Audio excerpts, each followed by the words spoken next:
네, 김포신문 발행인 박태훈입니다. 저희 신문이 창간 30주년을 맞이해서 오늘은 시장님을 뵙고 시장님의 전반기 활동과 후반기 계획이 어떻게 진행될지에 대해서 그 담론을 좀 나누고자 합니다. 시장님 안녕하십니까? 예, 대표님 반갑습니다. 네, 반갑습니다. 우선 이제 시민에 대한 인사말로 민선 7기 공약 이행 평가를 김포시 생긴 이래로 최초로 A등급 평가를 받으셨어요. 그래서 아주 공약을 성공적으로 잘 했다는 그런 인증을 받으신 거나 마찬가지인데, 그것과 더불어서 시민에게 인사 말씀 한번 해주시죠. 네, 시민 여러분, 김포시장 정하영입니다. 오늘 김포신문 창간 30주년을 맞아서 김포시장과 우리 김포신문 박태훈 대표 이사님하고 대담을 하게 됐고요. 민선 7기 시장으로 취임한 지 어느덧 2년의 시간이 다가왔습니다. 그동안 시민들의 많은 협조와 비판을 받아오면서 참 부지런히 한치의 게으름 피지 않고 달려왔던 시간들입니다. 시민들이 김포를 바라볼 때 아직까지 많이 부족한 것을 느끼고 보실 것입니다. 민선 7기 2년 동안 민선 6기에서 추진되었던 정책과 사업들을 정상화시키고 또 마무리하는 시간에 저희들은 보냈고요.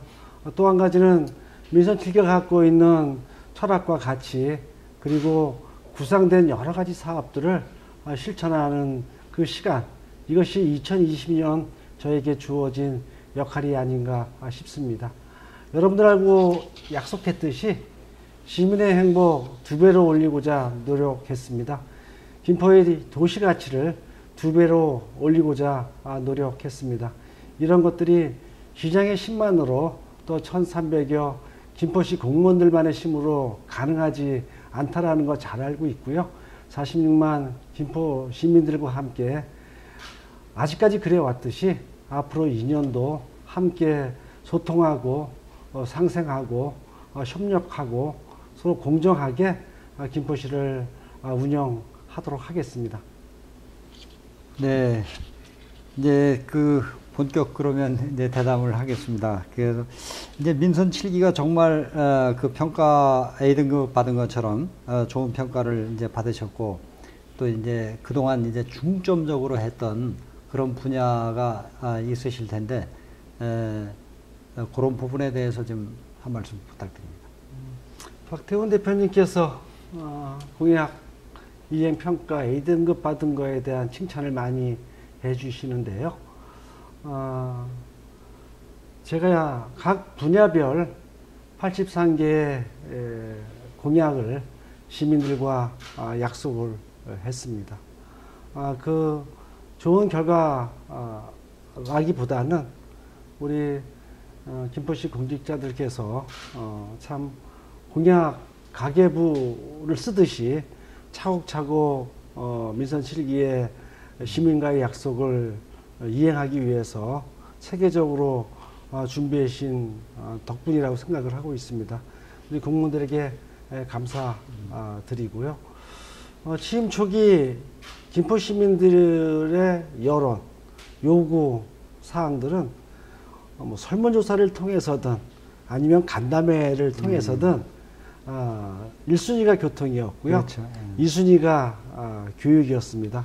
3순위가 환경이라고 하는 것은 제가 갖고 있는 또 어떤 철학과 가치에서 김포시에 우선 해결해야 할 부분, 교통, 교육, 환경으로 설정을 했고요. 가장 공약 이행률이 좋은 것은 시민들의 이해와 요구에 맞닿게 교통이었습니다. 거의 교통과 관련된 공약 이행률은 거의 다 했다고 해도 과언이 아닙니다. 이거 대단하십니다. 이제 한 가지 남은 것은 서울 지하철 5호선 김포 연장과 관련된 굵직한 교통 인프라에 대한 공약 남아 있고요. 교육은 참 많은 부분 좀 발전 내용을 채웠다라고 생각을 하고 있습니다. 특히 혁신교육 지구 사업을 좀 내실 있게 진행했던 것이 아닌가. 그리고 시민들하고 약속했던 김포시 예산의 5%를 교육 예산에 투자하겠다. 한 500억 정도가 되는데 각 그 교육 현장에서 학생들과 부모들이 또 교육을 책임지고 있는 교육청에서 요구되고 있는 사업들이 법과 제도에만 어긋나지 않으면 거의 모든 것들을 2020년도 예산에 반영을 해서 좀 추진을 하고 있고요. 그렇게 모한 예산이 한 400억 정도가 되더라고요. 올해 2020년도는 그 혁신교육 사업들이 정상적으로 코로나19 때문에 진행되지 못해서 이런 것들이 학교의 코로나와 관련된 그러한 예산으로 좀 전용하고 있고요. 아마도 이런 혁신교육 사업들이 좀 진행된다면 내년 시즌3가 시작되거든요. 2021년도에. 아직까지 학교와 학생들에게 했던 교육정책의 방향을 학생과 학교를 넘어서 학부모와 그리고 지역으로 확대되는 그런 시즌3 혁신교육 사업을 진행할 예정입니다. 환경은 전쟁을 치렀다 해도 과언이 아니죠.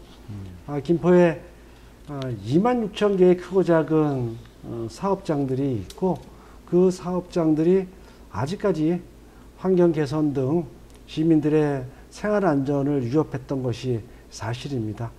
2019년도가 지도와 단속을 중심으로 했다면 2020년도는 이러한 지도뿐만 아니라 그 환경시설을 개선하고 그리고 환경이라고 하는 것이 김포의 시민들의 어떤 안전과 그리고 쾌적한 삶의 정주권을 도모하는 일이길래 2020년도 지도와 단속은 물론 기업을 지원하는 여러 가지 환경 정책을 좀 우선적으로 중심되게 풀어내서 환경 예산도 대폭적으로 확대했습니다. 예를 들면 환경 개선 사업이 2019년도에 한 70억 정도 이렇게 불과했었는데 2020년도에는 100억 정도를 더 예산 반영해서 170억의 사업장들에 대한 환경 개선 사업들을 좀 진행하고 있습니다.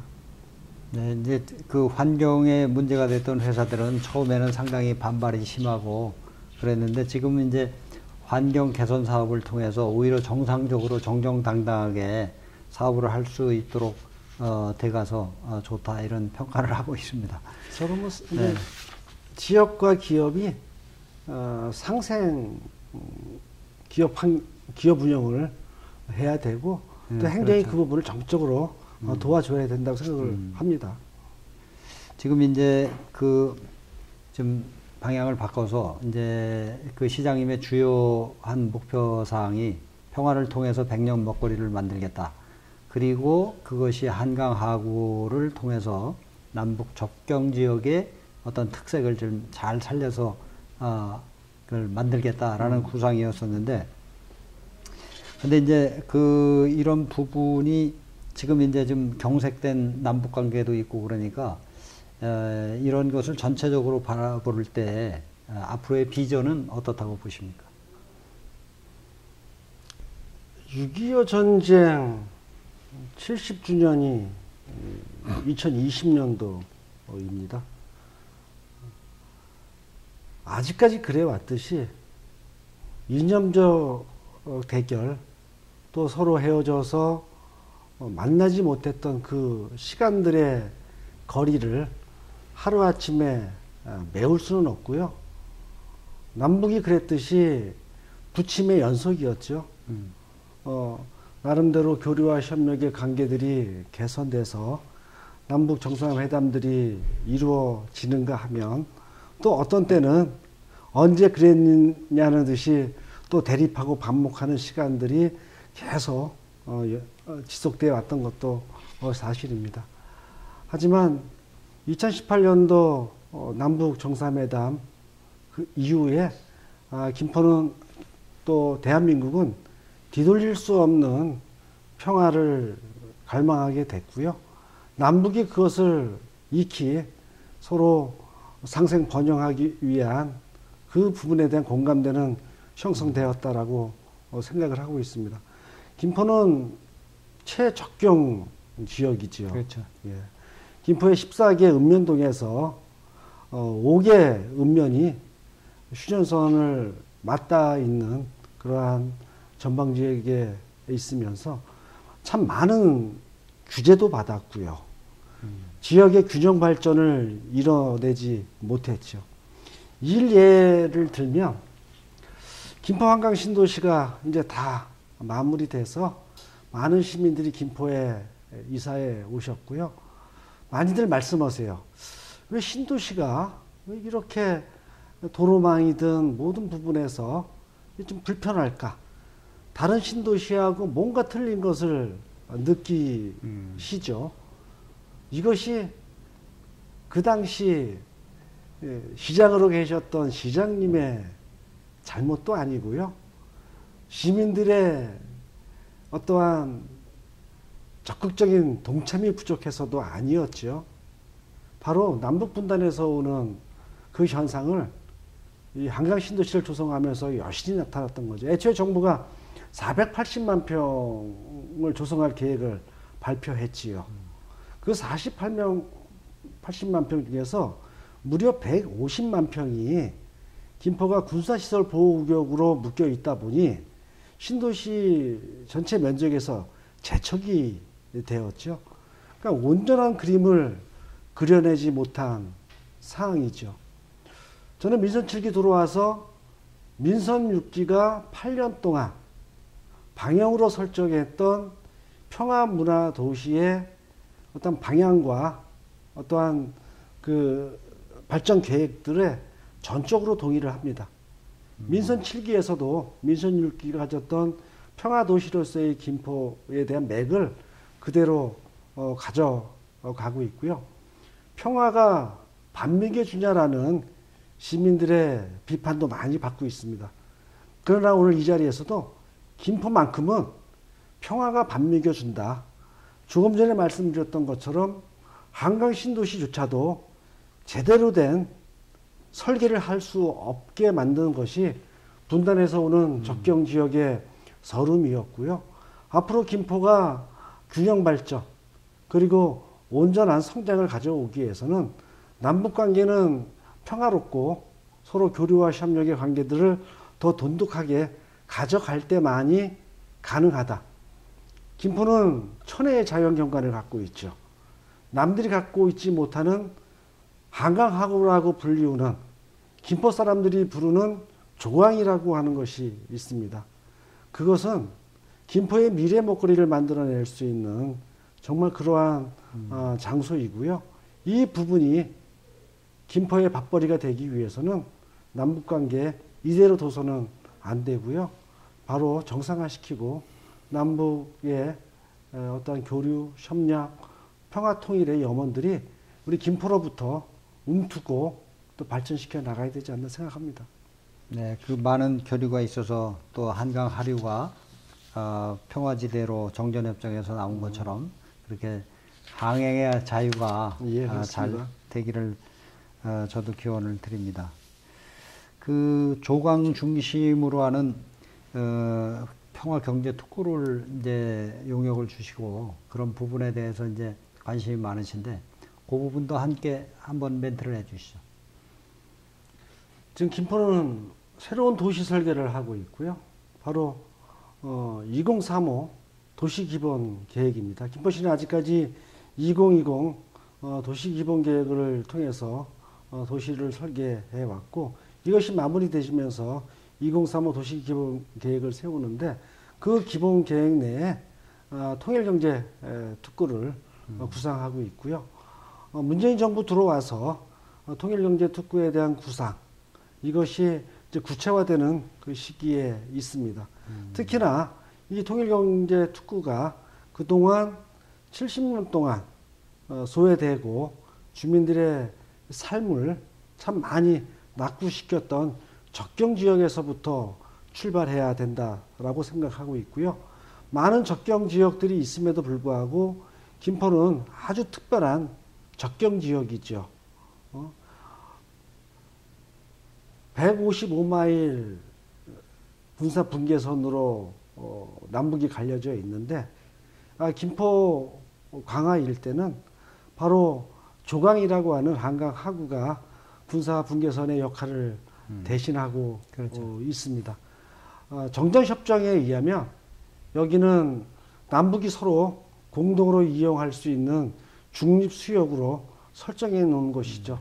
남북의 합의만 있으면 언제든지 자유롭게 왕래하고 그곳에서 경제활동을 할 수 있는 정말 특별한 세계 사적에서 찾아볼 수 없는 특수성을 갖고 있는 것이죠. 이 지역을 최대한 활용해야 되고 통일경제의 특구는 다른 지역의 어떤 경제특구보다 다른 형태의 모델로 나아가게 될 것입니다. 개성공단의 차별은 우리 남쪽의 인력과 또 자본과 물자가 개성이라고 하는 특화된 곳에 이렇게 좀 머물러 있지만은 김포시가 추구하는 통일경제 특구는 트윈시티 개념이죠. 그 대표님 잘 아시잖아요. 6.25 전쟁이 일어나기 전까지 김포시 월권면 조강리가 있고요. 거기서 1.3km 한강하고 조강을 넘어가면 바로 개풍군 상조강, 하조강이 있죠. 굉장히 문화적으로 역사적으로 이 김포의 적경지역의 남북은 특별한 연관관계가 있고요. 이곳에 우리들이 갇힌 조강평화대교를 놓고 그곳에 이산 가족 상봉하는 장소도 만들고 머물러 있는 것이 아니라 출퇴근을 참 북측의 노동자들이 김포 애기봉 일대, 고정리 일대에 통일경제특구에 출근하고 돌아가고 그리고 김포의 노동자들이 이러한 것들에 대한 교류와 협력의 경제 특구를 구상하고 있습니다. 또 그것은 단순히 어떤 제조업을 하기 위한 그러한 특구가 아닌 바로 관광과 문화 이런 것들을 함께 모아낼 수 있는 아마 문화 경제 특구가 되지 않을까 또 그렇게 구상을 하고 있습니다. 네, 여기서 담을 게 이제 상당히 이제 종합적으로 많은 것을 다뤄질 것 같은데 이게 잘 성공적으로 이루어져서 남북 그 화해에 그 큰 물결을 이뤄내는 그런 장소가 되기를 바라겠습니다. 많은 분들이 그게 가능할까? 그게 그냥 꿈으로 끝나지 않을까라는 걱정과 우려들을 많이 하세요. 우리는 이렇게 역사에서 관찰하고 겪고 있잖아요. 통독 독일이 그렇게 한순간에 통일될 거라고 하는 것은 아무도 예상치 못했거든요. 남북의 정상들이 판문점에서 남쪽을 넘고 북쪽을 넘는 그러한 광경을 우리는 목도할 거라는 생각을 하지 못했습니다. 절대로 꿈이 아니고요. 미래를 예비하고 토대를 쌓아가는 사람만이 역사의 주체이라는 말을 참 제가 좋아합니다. 언제 정말 주체적으로 이건 잘하신 것 같습니다. 언제 다가올지 모르는 통일 한국에 또 정부가 추진하고 있는 통일 경제 특구의 밑그림을 미리 준비하지 않으면 항상 뒤늦을 수밖에 없고요. 그래서 이와 관련된 용역을 진행하고 있습니다. 이게 잘 되면 정말 김포가 대한민국에서 조명받을 뿐만 아니라 전 세계적으로 조명을 받는 그런 도시가 될 것 같습니다. 예. 하여튼 뭐 열심히 해주시기 바랍니다. 그리고 이제 코로나가 사실상 이제 뭐 벼랑간에서 정말 불청객이 와가지고 모든 사회가 지금 많은 패러다임이 변경이 되는 그런 형편인데, 지금 이제 교육 분야도 이제 지금 매년 500억 정도씩 이렇게 지역에다 투자를 해주고 계신데, 이게 사실상 이제 무상급식이나 이런 데다가 이제 한 160억 정도를 지원을 하고, 나머지 부분을 뭐 혁신교육 등등으로 이제 이렇게 지원을 하는데, 이 부분을 혹시 이런 언택트 사회에서 영상교육이라든지 아니면 지금 초등학교나 중학생 애들이 지금 배우는 교과가 사실 얘네들이 커서 아무 소용도 없는 교육이에요, 사실. 예. 그런 교육을 받고 있는데, 이제 이게 코로나 시대에 와서 새롭게 부각이 되다 보니까, 야, 교과서 없는 교육도 좀 필요로 하다.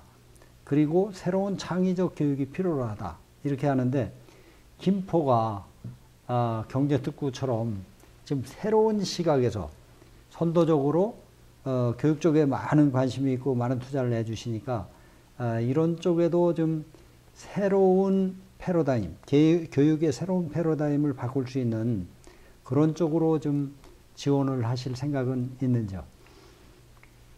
당연히 준비해야 되고요. 코로나19가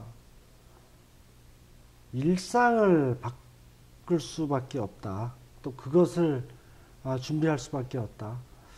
며칠 전에 지역에 의료 전문의를 뵙고 말씀을 나누는 중에 참 의미 있는 말씀을 하시더라고요.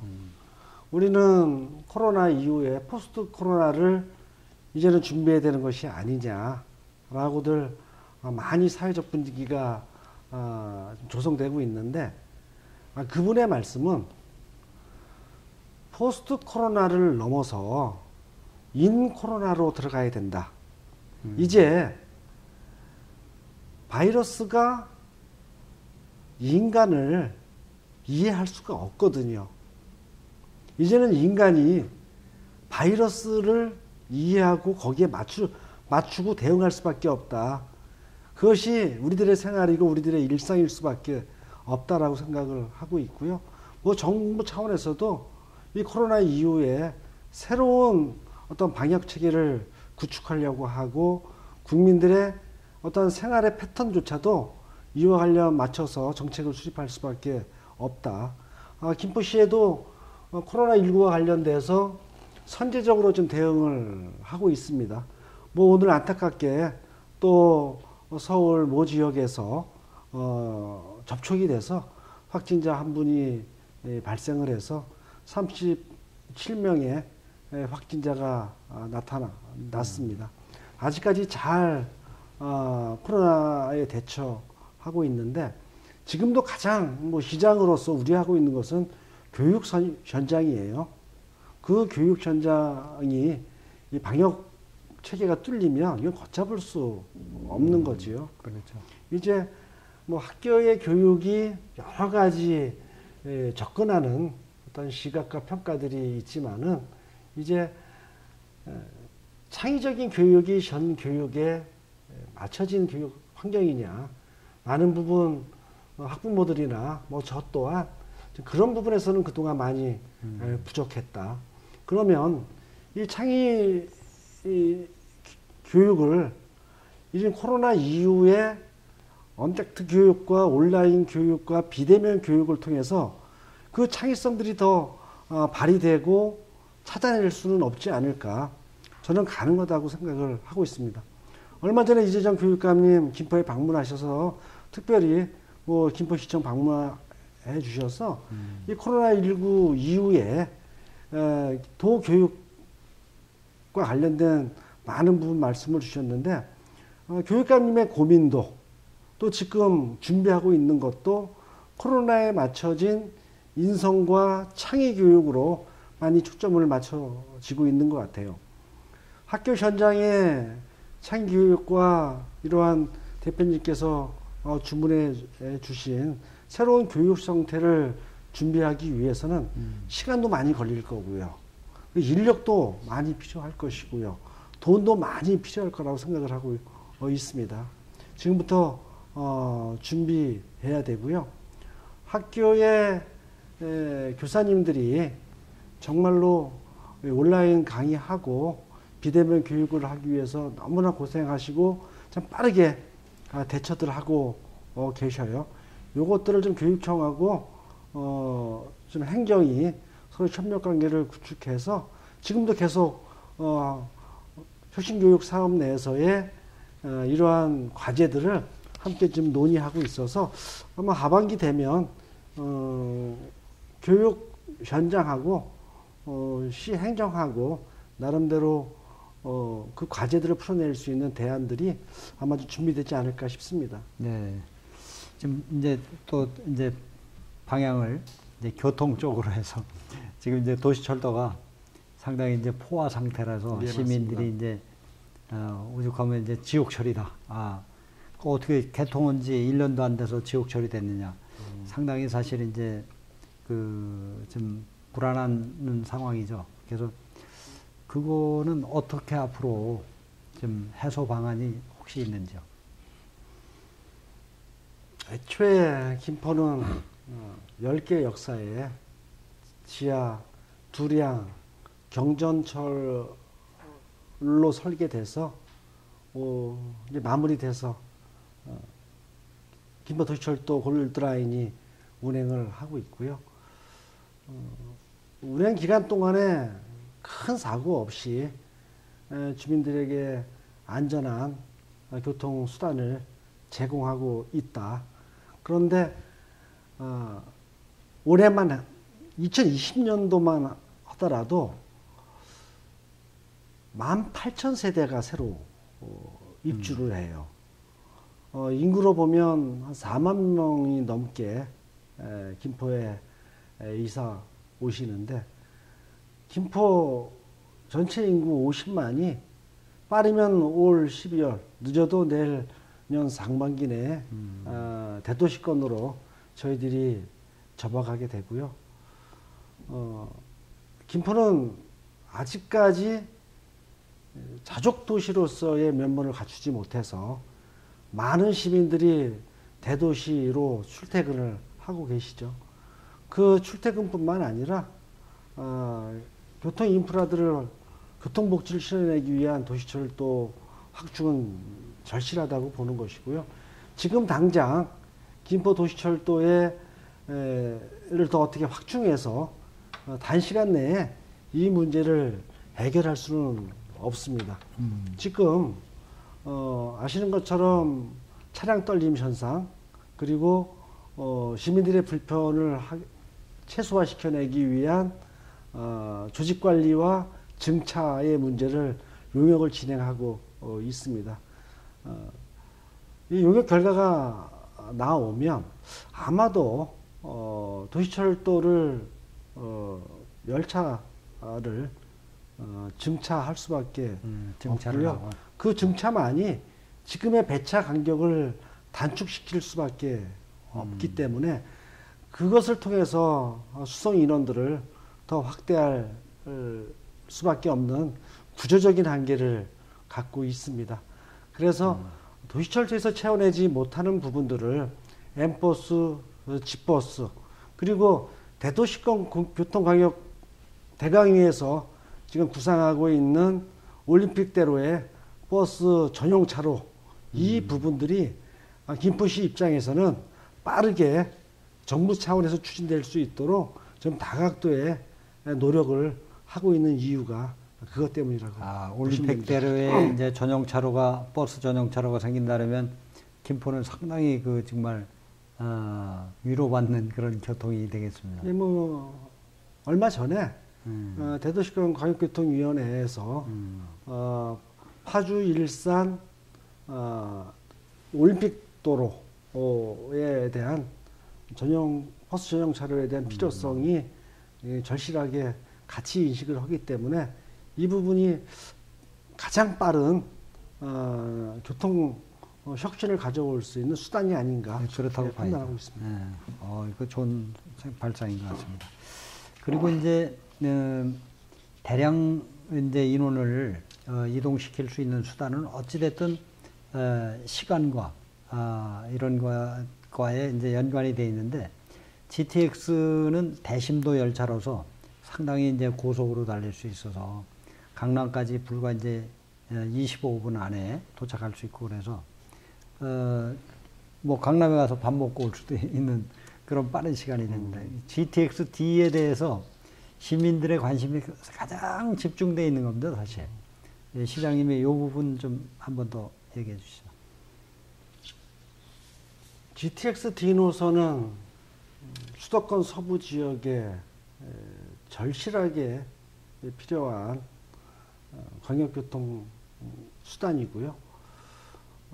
긍정적으로 바라보고 있습니다.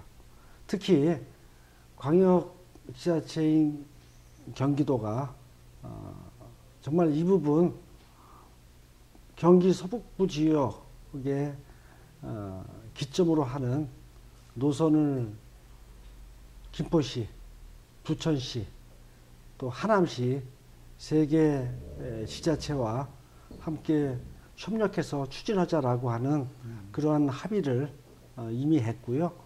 거기에 따라서 세 개 지자체가 공동으로 GTX-D 노선에 대한 용역을 진행을 하고 있습니다.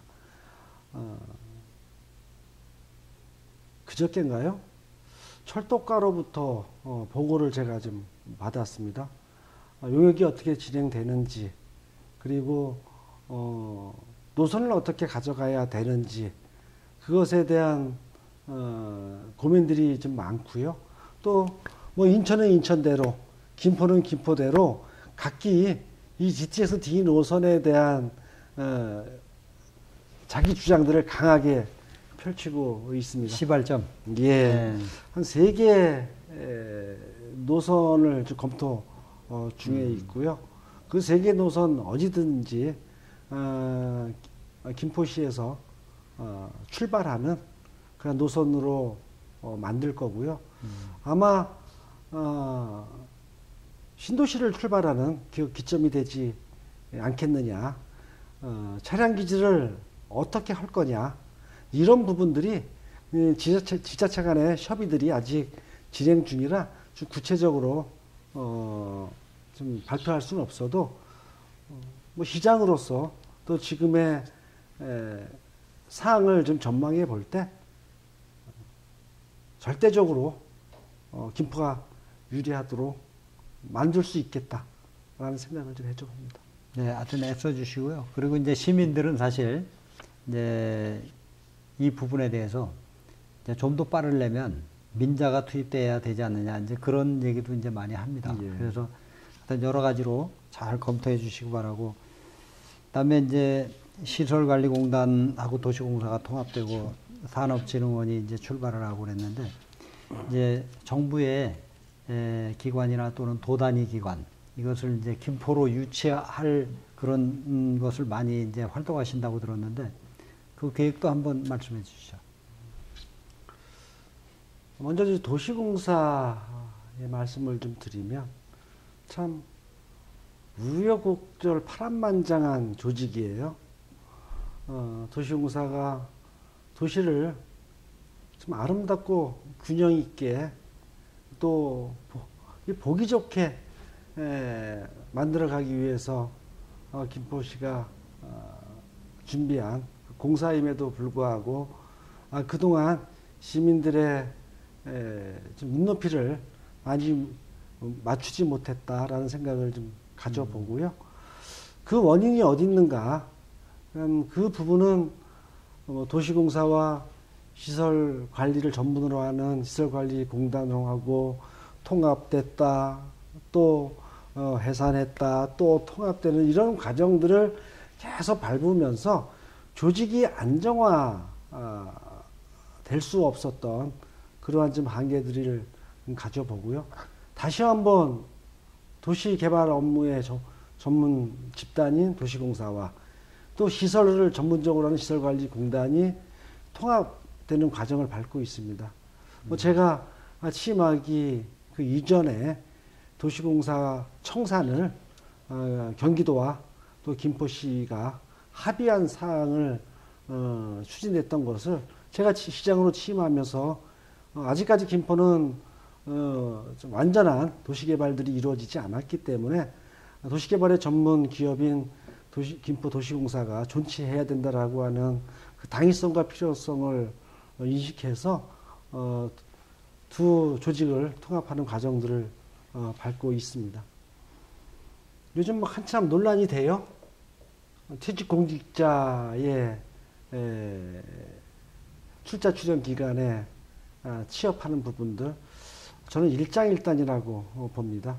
뭐 제 선거 공약에 퇴직공직자에 대한 출자 출연 취업 제한들을 제한한 것이 공약으로 있는데요. 이번만큼은 시민들에게 양해를 구하고 싶은 것은 이 공약만큼은 시민들께서 양해해 주셨으면 좋겠다. 그동안 우리는 외부에서 뭐 건설회사 등 주요 대기업에서 임원을 맡고 계셨던 외부 인사들이 도시공사를 운영한 경험이 다였습니다. 근데 이런 전문성들에 대한 인정은 분명히 되면서도 조직을 통합적으로 관리 운영하는 이 부분들에 굉장히 취약했다라는 것이죠. 그리고 그분들의 경력에 많이 의존하다 보니까 사업의 어떤 개발들이 너무 좀 편향되는 그런 경향들이 많이 있었어요. 그 결과 도시공사로 취임했던 임원들이 제 임기를 채우지 못하고 불명예 퇴직하는 그런 반복들이 도시공사의 역사였거든요. 지금은 도시공사와 시설관리공단이 정말 마지막 각오로 통합의 과정을 밟아가고 있는데, 이때는 어떤 사업의 영역보다는 조직을 안정화시키고 조직을 김포시 행정하고 유기적인 협력관계를 구축하기 위한 대표가 좀 필요하겠다. 그런 부분에서 임원추천위원회에서 추천된 퇴직공직자를 제가 결재하는 그러한 상황까지 왔고요. 잘 해결될 거라고 보고 있고요. 산업진흥원 얘기를 간단히 드리면, 모두에서도 말씀드렸던 것처럼 26,000여 개의 크고 작은, 어떻게 보면 더 영세적인 뿌리산업 기업체들이 김포에 여기저기 지역을 난개별시켜까지 지금 배치되어 있습니다. 우리는 20년 넘게 김포를 먹여 살려온 것이 무엇이냐라고 누군가 물으면, 지금의 환경 문제로 몸살을 앓고 있는 이 26,000개의 뿌리 산업을 담당하는 영세 기업들이 김포를 이만큼 성장 발전시켜 왔지요. 이제 당신들의 역할은 끝났으니 나가라고 하면 절대로 안 됩니다. 김포는 이 뿌리 산업의 근간이 미래 100년의 먹거리의 한 축이다. 이 중소기업들, 영세기업들을 더 체계적으로 지원해서 경쟁력을 갖추게 하고, 그것이 집단화돼서 단지화 만들어가는 것, 이것들을 준비를 해야 되는데, 이거는 행정이 다 할 수 있는 일이 아니라는 거죠. 그래서 산업진흥원이 설립해서 그 진흥원에서 이 역할들을 담당해야 되겠다. 행정력이 아닌 전문 인력이 와서 그것을 담당해야 되겠다라는 것으로 진흥원 설립을 바로 며칠 있으면 7월 1일 날 발족을 하게 되고요. 그리고 경기도가 경기도 산하 출자 출연 기관들을 수원이나 대도시권에서 나름대로 이 적경 지역 등 북부 지역으로 지금 이전하고자 하는 계획을 발표했습니다. 김포가 적극적으로 거기에 공모를 해야 되고요.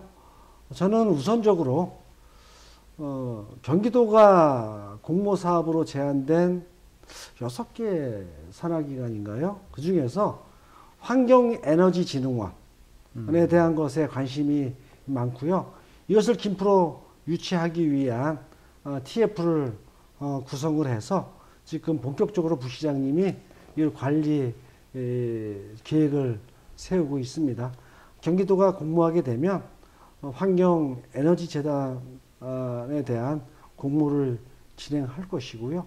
김포가 왜 환경에너지재단이 필요하면 환경적으로 굉장히 많이 영향을 받고 있는 지역이요. 특히 대한민국 최고의 오염 지역의 낙인을 찍혀 있는 대권면 거무때리 초원지리 일대에 대한 환경 계획들을 다시 수립을 해야 되고요. 무분별하게 산재되어 있는 많은 중소 기업들을 체계적으로 관리하는 환경적 접근이 또 필요하고요.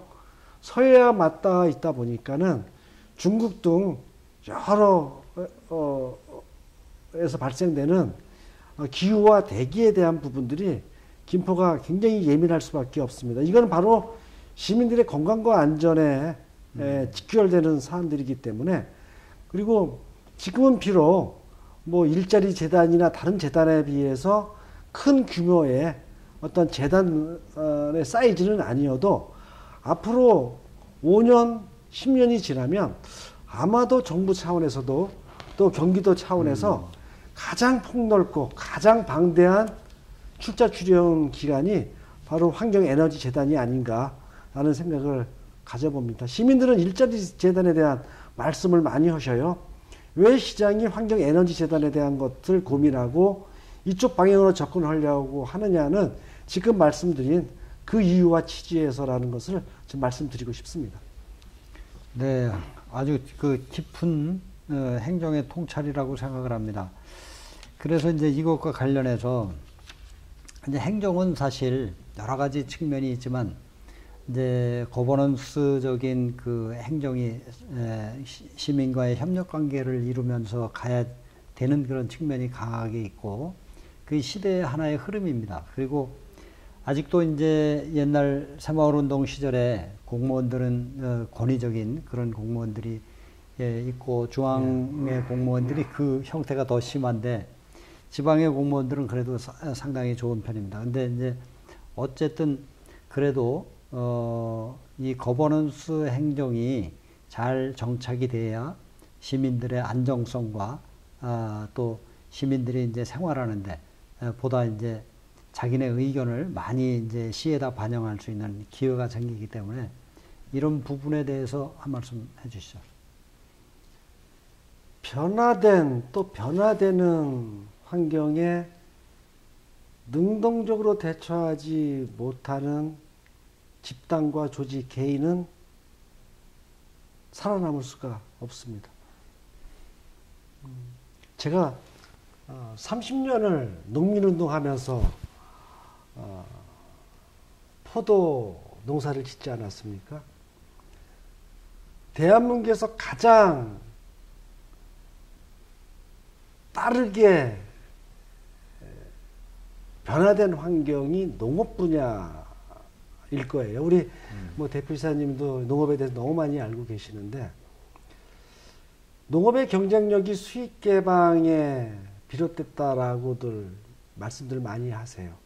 저도 거기에 다 동의를 하고, 그런데 아직까지 경쟁력을 갖추지 못한 것이 그 변화된 환경에 정부도 또 농사를 짓고 있는 농업인들도 적극적이고 능동적으로 또 주체적으로 그 문제에 대처하지 못한 결과로 농업의 경쟁력이 이 정도 상실되었죠. 행정도 마찬가지라고 보는 거죠. 행정의 패러다임은 바뀌었어요.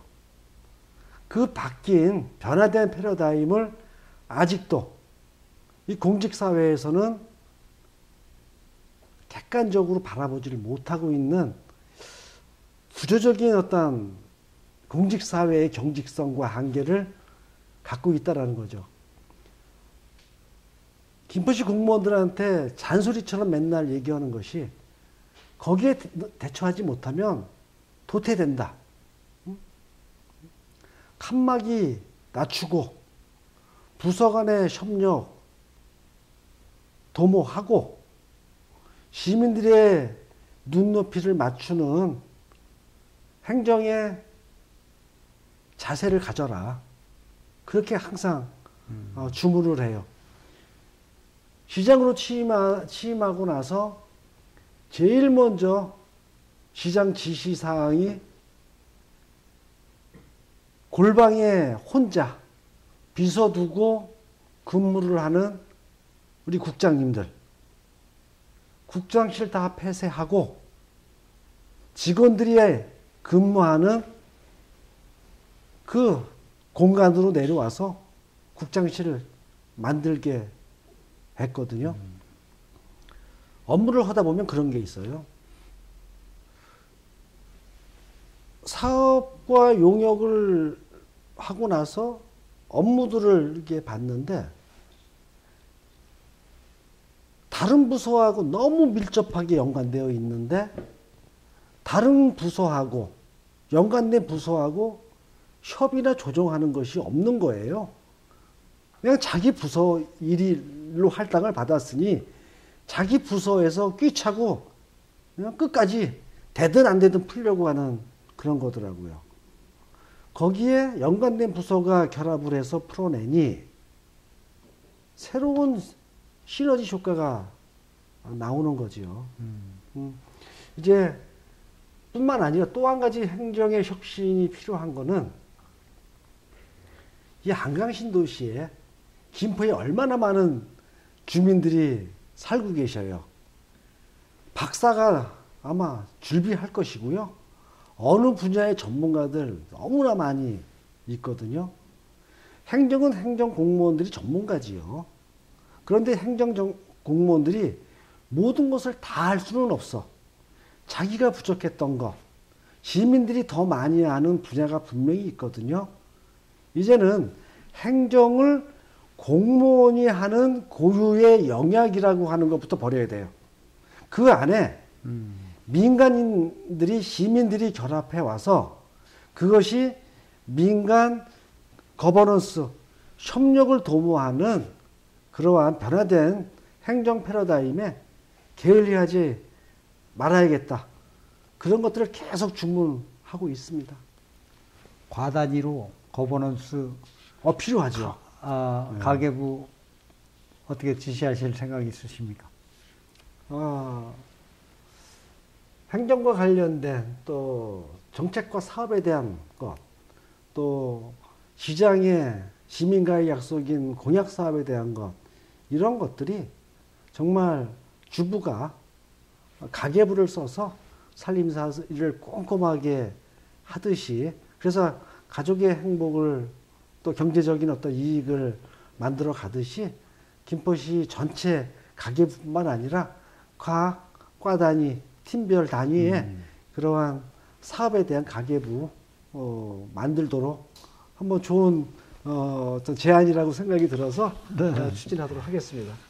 그리고 이제 김포는 이제 생태 쪽이 사실 이제 논해 농경지가 이제 많이 훼손되고 그러면서 생태 방향이 조금 이제 한강하구의 관광이나 뭐 이런 것과 관련해 가지고 봤을 때 사실 한강이 기수역이기 때문에 이제 김포에 있는 하천들은 한강물이 이제 높고 낮음에 따라서 하천물이 높아지고 또 낮아지고 하는데 지금 이제 그렇게 봤을 때 김포의 하천은 상당히 생태적으로 중요한 역할을 합니다. 그래서 이런 부분에 대해서 어떤 그 하천을 어떤 쪽에서 좀 유용하게 활용할 계획이신지 어떤 그런 게 있으면 좀 말씀해 주십시오. 김포는 물의 도시잖아요. 네. 동쪽으로는 한강이 흐르고 있고 서쪽으로는 여마와 서해가 흐르고 있고요. 북쪽으로는 말씀드렸던 것이 남북이 대치하고 있는 조강이 흐르고 있고요. 또 삼면이 바다 물인 반도가 이제 경인 운하가 되면서 거기도 또 대한민국 최초의 운하가 형성돼서 사면이 물로 갖춰져 있습니다. 물의 도시이고요. 수로가 정말 많이 발달된 도시지요. 그래서 김포가 우리가 학교 다닐 때 김포 평화의 쌀의 주산지의 명성을 갖고 있고요. 잘 활용해야 될 거라고 생각을 하고 있습니다. 네. 있는 그대로를 보존하지는 못해도 그것을 활용해서 김포가 새로운 물의 환경, 물의 도시로서 시민들이 다가갈 수 있게끔 만들어야 되고요. 참 안타까운 것은 도시를 개발하면서 잘 흐르는 물줄기, 멀쩡히 있는 산, 이것을 다 허물고 인공적으로 수로를 내고 또 산을, 언덕을 만들고 그러잖아요. 굉장히 안타까운 거고요. 그건 개발의 방향에 맞지 않다고 저는 생각을 하고 있습니다. 있는 산, 있는 물줄기 잘 활용해서 시민들이 생활적으로 삶에 다가갈 수 있는 그런 휴식의 공간, 힐링의 공간으로 만들어야 되고요. 그 일례로 한강 신도시에는 참 긴 물줄기를 갖고 있는 가마지천이 있어요. 근데 가마지천 가면 얼마나 안타까워요. 그냥 물이 흐르지도 않고 애초에 잘 조성돼 풀이나 나고 하는 그러한 좀 지경에 좀 있고요. 그 가마지천을 잘 활용해서 물을 공급해서 아이들이 엄마 아빠와 함께 발 담그고 할 수 있는 그런 공간을 만들려고 하는 것이 아마도 민선 3년차에 제가 생활 속 시민 인프라를 만들어 가기 위한 계획에 담겨져 있습니다. 아주 기대가 큽니다. 그 시민 친화적인 그런 상황이기 때문에 예. 사실 그 시민들이 상당히 좋아할 거라고 생각하고요. 이제 마지막으로 그 민선 7기 이제 전반을 이제 수행을 하셨고, 이제 나머지 이제 2년이 이제 후반기로 남아 있는데 그 임기 동안에 사실 하실 일이 이제 상당히 많이 있습니다. 그래서 전반전에 하신 것처럼 공약 가계부를 쓰면서 나머지를 잘 완수하시겠지만 그래도 이제 어쨌든 지방자치 행정 대상을 이제 받았지만 그래도 겸손한 마음으로 이제 후반기에 본인의 행정을 이제 뭐 어디에 역점을 두고 무엇을 어떻게 하고 이런 것을 짧게 종합식으로 한 말씀 해주시기 바랍니다. 예.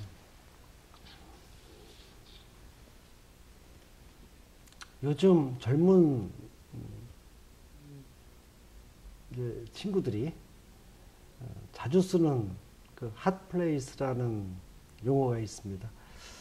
김포는 틀림없이 핫플레이스한 도시로 도약하고 있습니다. 그러나 그 정말 발전 가능성이 높은 김포라 하더라도 시민들의 삶에, 시민들의 행복이 결여된 그러한 핫플레이스는 아무 의미가 없다고 생각이 들어요. 그래서 두 가지를 좀 하려고 합니다. 민선 7기 3년 차부터는 굵직굵직한 도시 인프라를 구상하면서 아주 소소하면서 또 변화된 김포의 삶의 정주권을 높여 나가는 것, 이것을 좀 할 것이고요. 주말에 엄마 아빠가 사랑하는 아들 딸들 데리고 자전거 타고 안전하게 옆에 있는 도시공원 또 뭐 에코센터, 조류 생태공원, 호수공원, 중앙공원, 하성면에 있는 태산 패밀리파크, 대명항, 애기봉 이런 것을 쉽게 다닐 수 있는 그러한 생활만족, 생활 인프라들을 구축하는데 많은 예산과 시간 그리고 조직을 만들어 갈 것이고요. 그래도 김포가 정말 다른 도시에서 평가절하된 이 김포라는 도시를 대한민국의 중심 도시로 만들어 가기 위해서는 말씀드렸던 GTX-D 노선, 서울 지하철 5호선, 사생 결단의 각오로 김포에 유치하고 연장시켜야 될 것이고요. 그리고 대학과 대학병원 또한 김포에 유치해서 새로운 일자리를 만들어 가야 된다고 봅니다. 또 한 가지는 김포가 다른 도시보다 공장만 많고 아파트만 많고 이러한 하드웨어적인 그러한 도시의 어떤 형태와 함께 말씀드렸던 한강하구라고 하는 조강의 그 아름다운 천혜의 경관을 잘 활용해서 고천 아라마리나서부터 애기봉 평화생태공원까지 그리고 관광유적이 널려있는 덕포진 대명원까지 이어지는 관광 벨트를 통해서 친환경 새로운 먹거리를 만들어 가야 된다고 생각을 하고 있습니다. 이런 것들이 다 종합적으로 모였을 때 김포는 자족도시, 문화, 경제, 자족도시로 나갈 수 있지 않나 생각을 하고요. 이것을 시장의 힘으로 어떻게 할 수 있겠어요? 1300여 김포시 공무원들의 힘만으로도 절대로 가능하지 않고요.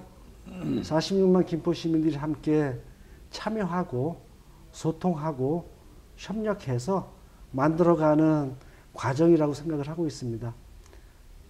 이웃을 좀 배려하고 사랑했으면 좋겠습니다.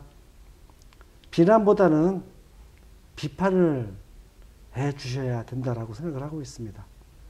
그것을 시민들에게 마지막으로 당부드리고 정말 열심히 오로지 시민의 행복 김포의 가치를 두 배로 올리는데 매진하도록 하겠습니다.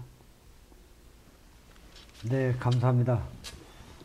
지금까지 장시간 김포 시민을 위한 그런 대담을 해주셨는데 김포가 46만 5천 명에서 이제 금년도 이제 지나면 50만이 넘는 대도시로 이렇게 약진하고 있습니다.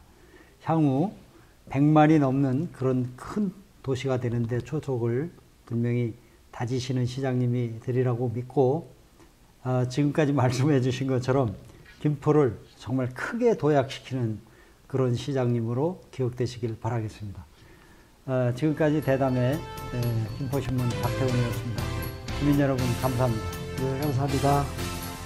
수고하셨습니다. 네, 고생하셨습니다.